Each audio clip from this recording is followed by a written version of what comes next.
A few months ago, a 40-year-old woman came to an emergency room in a hospital close to where I live, and she was brought in confused. Her blood pressure was an alarming 230 over 170. Within a few minutes, she went into cardiac collapse. She was resuscitated, stabilized, whisked over to a CAT scan suite right next to the emergency room because they were concerned about blood clots in the lung. And the CAT scan revealed no blood clots in the lung, but it showed bilateral, visible, palpable breast masses, breast tumors that had metastasized widely all over the body.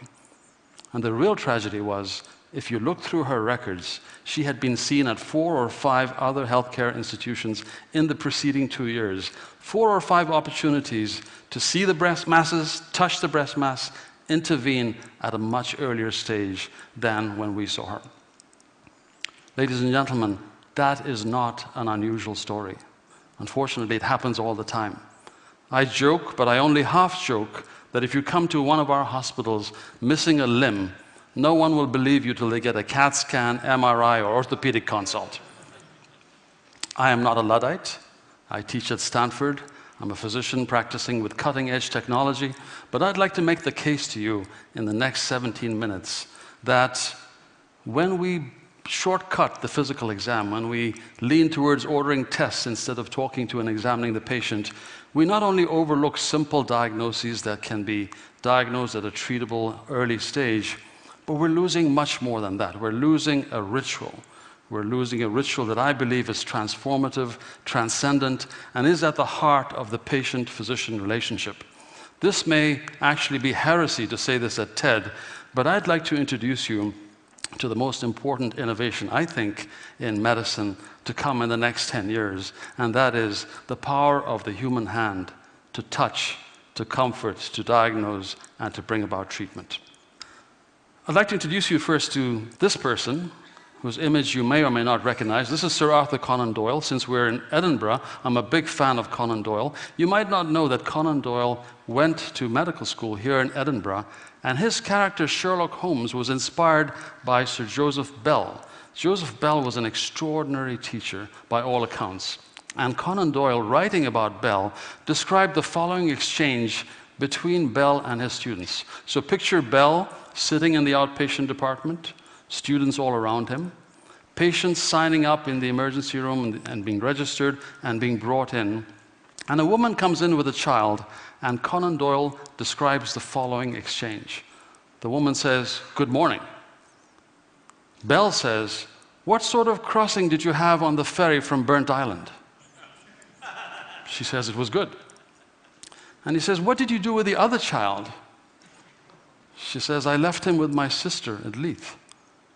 And he says, "And did you take the shortcut down Inverleith Road to get here to the infirmary?" She says, "I did." And he says, "Would you still be working at the linoleum factory?" And she says, "I am."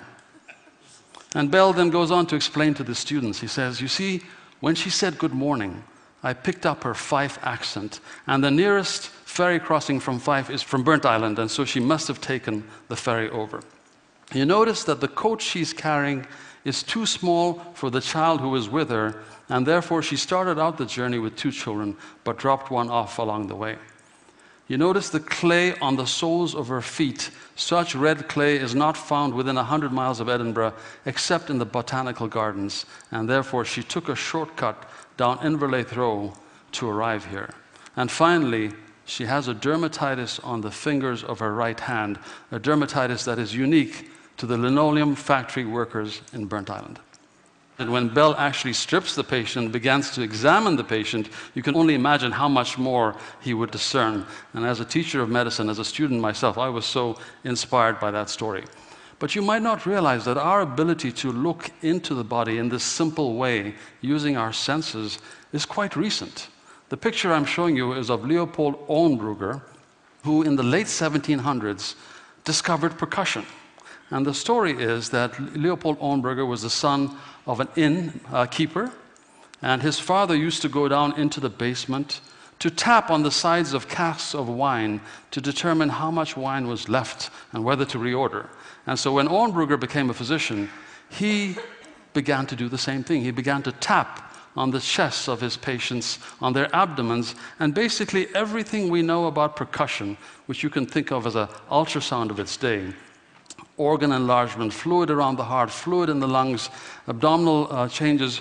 All of this he described in this wonderful manuscript, Inventum Novum, New Invention, which would have disappeared into obscurity except for the fact that this physician, Corvisart, a famous French physician, famous only because he was physician to this gentleman, Corvisart repopularized and reintroduced the work, and it was followed a year or two later by Laennec discovering the stethoscope. Laennec, it is said, was walking in the streets of Paris and saw two children playing with a stick. One was scratching at the end of the stick.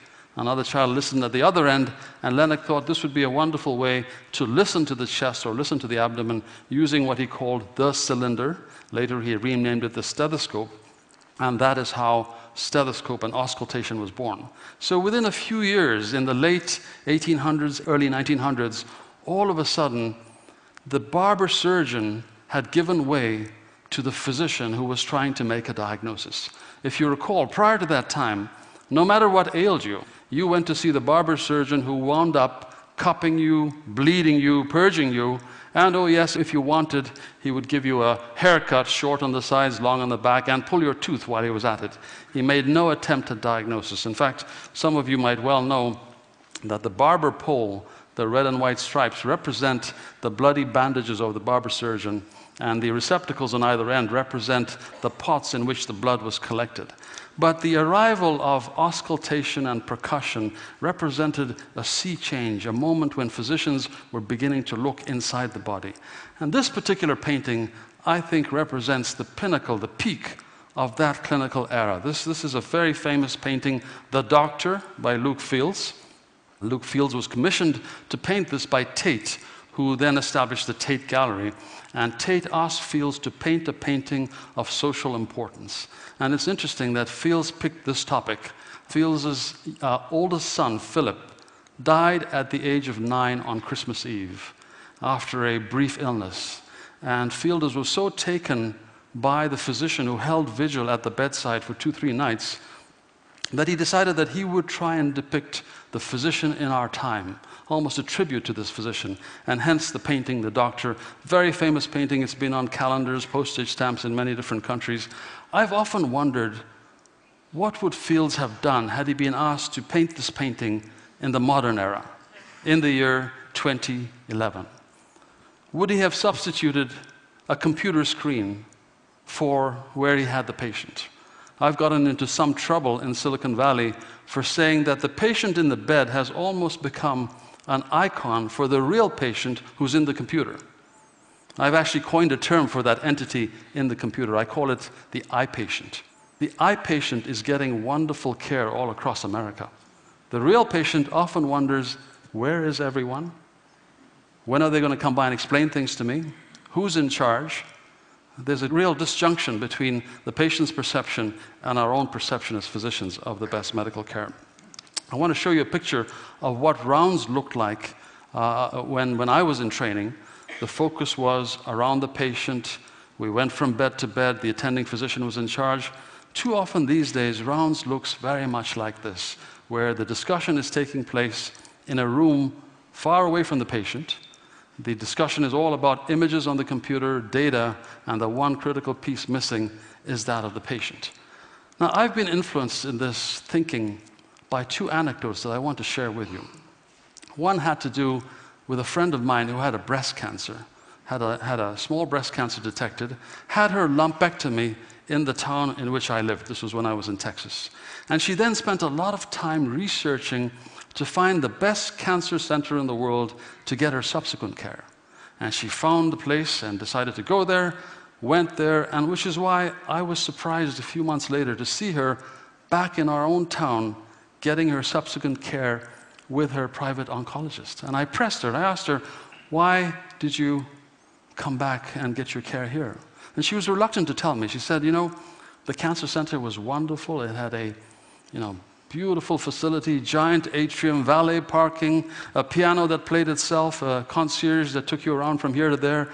But, she said, but they did not touch my breast. Now, you and I could argue that they probably did not need to touch her breast. They had her scanned inside out. They understood her breast cancer at the molecular level. They had no need to touch her breast. But to her, it mattered deeply.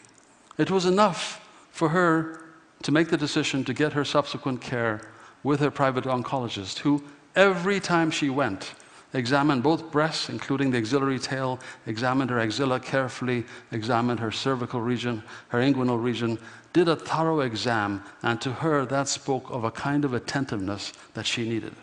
I was very influenced by that anecdote. I was also influenced by another experience that I had.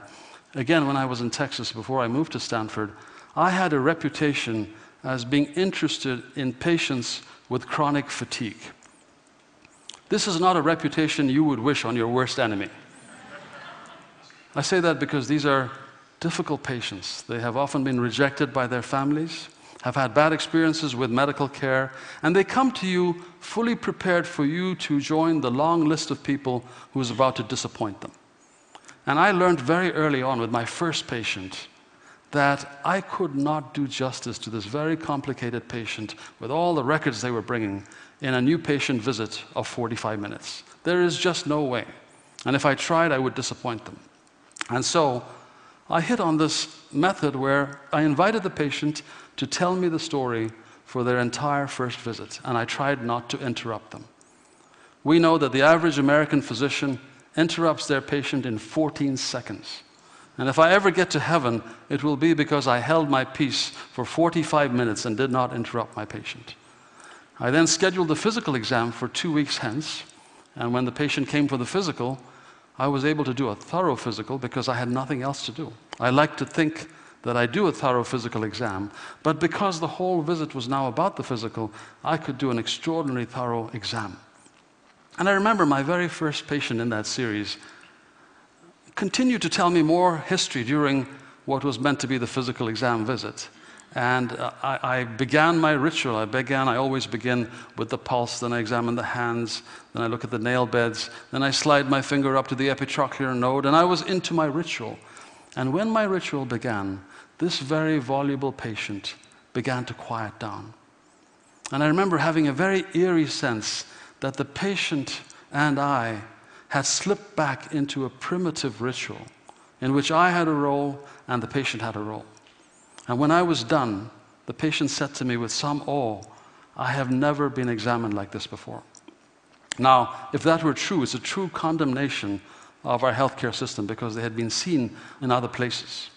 I then proceeded to tell the patient, once the patient was dressed, the standard things that the person must have heard in other institutions, which is, this is not in your head, this is real. The good news, it's not cancer, it's not tuberculosis, it's not coccidiomycosis or some obscure fungal infection. The bad news is we don't know exactly what's causing this, but here's what you should do, or here's what we should do. And I would lay out all the standard treatment options that the patient had heard elsewhere. And I always felt that if my patient gave up the quest for the magic doctor, the magic treatment, and began with me on a course towards wellness, it was because I had earned the right to tell them these things by virtue of the examination. Something of importance had transpired in the exchange. I took this to my colleagues at Stanford in anthropology and told them the same story. And they immediately said to me, "Well, you are describing a classic ritual." And they helped me understand that rituals are all about transformation. We marry, for example, with great pomp and ceremony and expense to signal our departure from a life of solitude, misery, loneliness to one of eternal bliss. I'm not sure why you're laughing. That was the original intent, was it not? We signal transitions of power with rituals. We signal the passage of a life with rituals. Rituals are terribly important. They're all about transformation. Well, I would submit to you that the ritual of one individual coming to another and telling them things that they would not tell their preacher or rabbi, and then incredibly on top of that, disrobing and allowing touch, I would submit to you that that is a ritual of exceeding importance. And if you shortchange that ritual by not undressing the patient, by listening with your stethoscope on top of the nightgown, by not doing a complete exam, you have bypassed on the opportunity to seal the patient-physician relationship. I am a writer, and I want to close by reading you a short passage that I wrote that has to do very much with this scene. I'm an infectious disease physician, and in the early days of HIV, before we had our medications, I presided over so many scenes like this. I remember every time I went to a patient's deathbed, whether in the hospital or at home, I remember my sense of failure. The feeling of, I don't know what I have to say, I don't know what I can say, I don't know what I'm supposed to do. And out of that sense of failure, I remember I would always examine the patient. I would pull down the eyelid, I would look at the tongue, I would percuss the chest, I would listen to the heart, I would feel the abdomen. I remember so many patients, their names still vivid on my tongue, their faces still so clear. I remember so many huge, hollowed out, haunted eyes staring up at me as I performed this ritual. And then the next day, I would come and I would do it again. And I wanted to read you this one closing passage about one patient. I recall one patient who was at that point no more than a skeleton encased in shrinking skin, unable to speak, his mouth crusted with candida that was resistant to the usual medications. When he saw me on what turned out to be his last hours on this earth, his hands moved as if in slow motion, and as I wondered what he was up to, his stick fingers made their way up to his pajama shirt, fumbling with his buttons. I realized that he was wanting to expose his wicker basket chest to me. It was an offering, an invitation. I did not decline. I percussed, I palpated, I listened to the chest. I think he surely must have known by then that it was vital for me just as it was necessary for him. Neither of us could skip this ritual, which had nothing to do with detecting rales in the lung or finding the gallop rhythm of heart failure. No, this ritual was about the one message that physicians have needed to convey to their patients. Although God knows of late in our hubris, we seem to have drifted away. We seem to have forgotten.